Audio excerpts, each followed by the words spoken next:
Eesti-Läti ühisprojektis Smart E67 rajatakse Via Baltica maanteele erinevaid targa tehnoloogia lahendusi liikluse juhtimiseks ja liiklejate teavitamiseks. Projekti eesmärk on muuta liiklemine rahvusvahelisel kõrge liiklussagedusega maanteel ohutumaks ja sujuvamaks. Elektroonilised liiklusmärgid võimaldavad vastavalt teeoludele automaatselt või manuaalselt kiiruspiirangut muuta. Nii saab heade teeolude korral kiiruspiirangut tõsta ning kehvemate teeolude korral kiiruseid kiirelt alandada. Elektroonilised liiklusmärgid hoiatavad liiklejat ohtlike teeolude või ootamatult tekkinud musta jää eest. Samuti saab anda teavet teel oleva takistuse kohta nagu liiklusõnnetus või ummik. Autojuhte abistavad ka Lätis elektroonilised liiklusmärgid.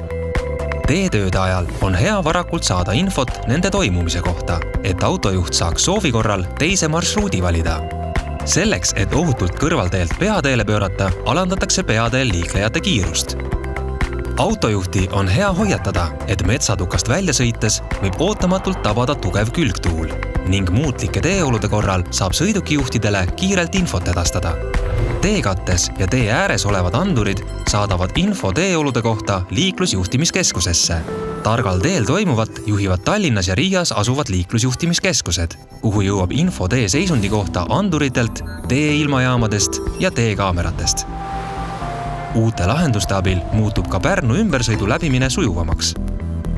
Läti liiklusjuhtimiskeskuse spetsialistid jälgivad Tinuusi liikluskaameraid ning õnnetuse korral edastavad kiirelt info teel olevatele märkidele. Turvalist reisi targal teel!